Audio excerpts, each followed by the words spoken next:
Sejam bem-vindos, senhoras e senhores do Congresso Internacional Movimentos Docentes.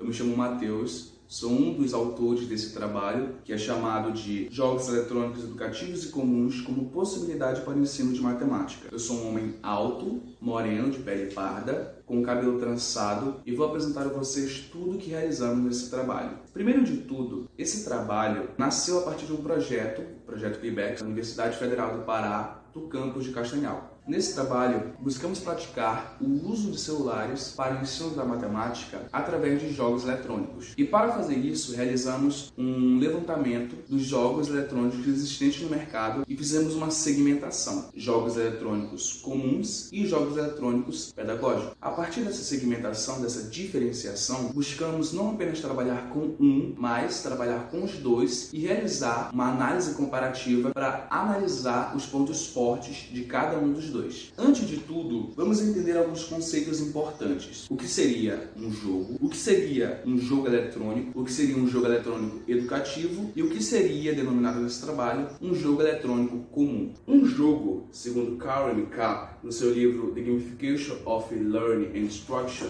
é um sistema baseado em regras, interatividade e feedback, que gera constantemente uma reação emocional. A interatividade e feedback acontece o tempo todo em um jogo, mas o mais importante é que para um jogo ser um jogo, ele tem que ser definido obrigatoriamente por regras. Todo jogo estabelece um círculo, um sistema de regras que não podem ser quebradas em hipótese alguma, senão deixa de ser um jogo. Agora, o que seria um jogo eletrônico? Um jogo eletrônico seria tudo isso que eu disse sobre um jogo, só que funcionando dentro de um meio eletrônico, dentro de um computador, em tablets, em celulares, em consoles, fliperamas, computadores em geral. Ou seja, é um jogo que funciona dentro de um sistema tecnológico. Agora, jogos eletrônicos educativos são os jogos eletrônicos, como eu acabei de dizer, mas eles têm, além da função lúdica, a função de desenvolver o conhecimento. Um jogo eletrônico educativo, ele é pensado por professores e psicólogos, construído desde o seu início para criar um ambiente educativo para o aluno. Agora, um jogo eletrônico comum,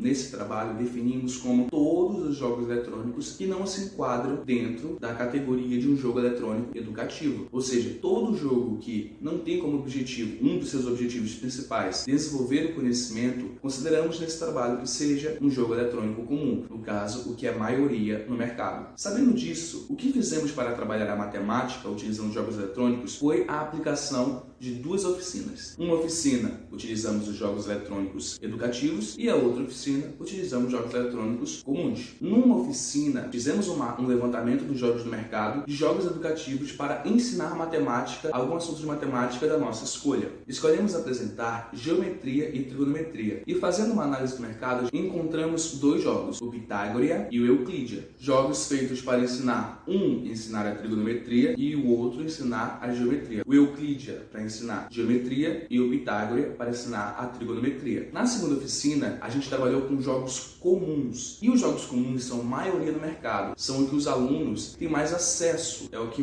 majoritariamente é vendido no mercado. Para trabalhar com esses jogos e encontrar objetos matemáticos para dar aula, ensinar e aprofundar os objetos matemáticos, se torna um pouco mais complicado. Então, escolhemos dois jogos do mercado, que eram o DD Tank e o Angry Birds 2. Ambos são jogos que possuem a mecânica de arremesso. O arremesso forma uma parábola, a parábola podendo ser utilizada como objeto matemático para se aprofundar e estudar a função do segundo grau. Ao analisarmos as duas oficinas, o que percebemos? Que ao aplicarmos jogos eletrônicos educativos, houve uma maior facilidade no planejamento da oficina, pois bastava procurar um jogo que trabalhava especificamente o que queríamos ensinar. No caso, Pitágoras e Euclídea para trigonometria e geometria. Agora, jogos eletrônicos comuns, houve uma maior dificuldade nesse planejamento, por causa que era muito mais difícil analisar e encontrar os objetos matemáticos neles presentes, porque não era o objetivo desenvolver o conhecimento e ser educativo. Porém, são esses jogos que os alunos e a maior parte das pessoas têm contato, jogos que são feitos apenas para o entretenimento. Então, tendo esse maior contato,